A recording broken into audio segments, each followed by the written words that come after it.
Hi, good morning everyone. Thank you for joining me live for my Christmas countdown. I hope you're all enjoying it so far. Today I'm going to talk about how to take charge of your emotions, as this seems to be one of the main reasons that people come to see me. So a good percentage of my clients, when they come, obviously what they want is to take control of their emotions. But as a coach, it's my job to question a person's thought process. So I will always question a person's motive for wanting to take control of their emotions. And when I do question them, it's apparent that it's only really the fear-based reactions that they're experiencing that they need help managing. Obviously, it's an important part of the coaching process to question, or rather compassionately challenge my client's thought process, as this helps them understand that not all emotions need to be controlled, as you wouldn't want to control or limit the amount of joy or love or happiness you are able to feel or express now, would you? So try this little exercise now. Maybe you need to challenge your own thought processes by just finding out what it is that you currently tell yourself that might be limiting or generalizing things in your life. So do you say to yourself, they don't like me at work? All men are cheats? Or all women criticize me? Maybe you say, nobody recognizes me, or everybody ignores me. If these are the kind of generalised statements that you tell yourself, then unfortunately you're glass ceiling yourself. You've generalised people and yourself and as limited to the previous experiences that you've had that you've felt painful emotions from. And if you continue to do this, you will not break out of that cycle, and the same painful events will keep occurring or showing up in your life. So let me help you take charge of your emotional reactions. As I discussed yesterday, your primary personality driver will be at the forefront of all your fear-based reactions. So if you want to explore this more, it may be worth you emailing me, and I can give you some techniques to find out what your primary personality driver may be. So true self-expression means that we need to reveal our frustration, our anger and our sadness and our fears effectively by not getting overwhelmed. Our emotions are simply a defence mechanism which kicks in when a threat is perceived or a need isn't being met. And these fear-based emotions that we feel, they cause the part of our brain, the reptilian part of our brain, which is responsible for our nervous system, they cause it to go into fight, flight or freeze when we perceive we're in danger or a threat or a need isn't being met. If we don't learn to take charge of this, then it can lead to real psychological stress. So I teach clients various methods how to calm the nervous system down and to reframe their critical thinking. But one simple method is to try to become aware of what you're telling yourself in the moment of stress.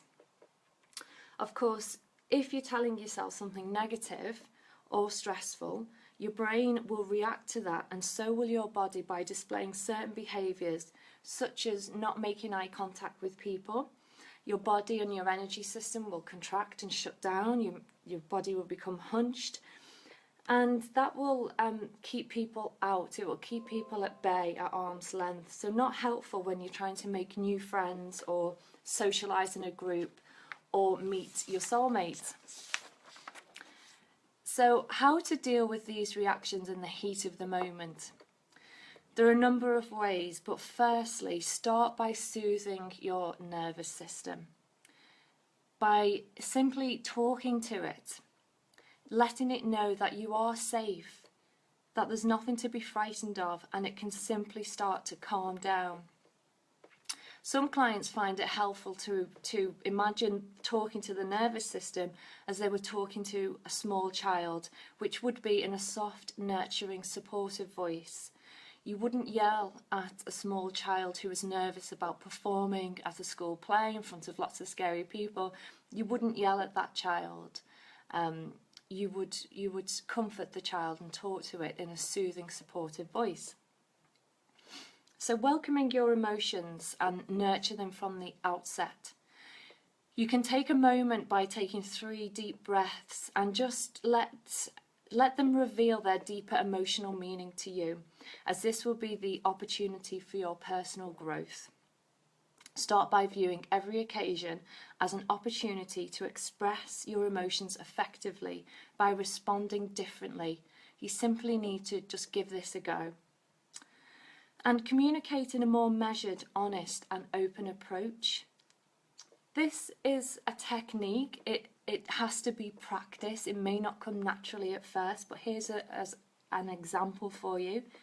So it's much better to respond with an open question which is free from blame or demand on the other person. For example, a blame statement would be, when you don't reply to my calls, ... Whereas a more open, freely talking statement, which allows 2 people to communicate effectively, would be something like, would it be possible to reply to me more quickly? And another exercise that you can do, this is a positive psychology exercise, and this is to become aware of your how to reframe your critical self-talk. So the first step in this is increase awareness to self-criticism, as we've discussed. So in the upcoming week, try to become aware of the self-critical talk as much as possible. When you notice that you're being self-critical, pause, take 3 deep breaths. Notice what you say to yourself when you fail or you've made a mistake.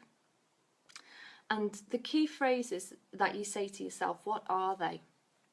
And what is the tone of voice when you're talking to yourself? Just make a note of those. The second step, to take action to soften that critical voice. So after noticing the self-critical talk, think about what you would say to a loved one in the same situation, and now use the words to rephrase what you say to yourself. Pay attention of the tone of voice. How would you like to talk to yourself? Practice the tone that you want to use with yourself in the times when you are feeling great about yourself. Identify what you are criticizing yourself for. The inner critic can provide useful feedback, but most often the way this feedback is presented is far from constructive. So start to listen to the way you are currently talking to yourself. It's the inner critic that if we keep repeating that cycle of behaviour that's going on in our head, then you're not going to break free and you're not going to have a more positive communication with people. So feel free to email me. Again, it's iam@annemarielifecoach.com. I will be sending out a newsletter today which will have all the new upcoming events and workshops for 2017, which I'm really excited about. A few people have been asking me for the prices of the Reveal Spiritual Awakening Retreat, and they will be on the newsletter. And I have the free coaching e-course to first module to give away. So the link to the newsletter will be on that. So if you're not already subscribed to my newsletter, you can either email me or go to www.annemarielifecoach.com/contact. Okay, see you tomorrow.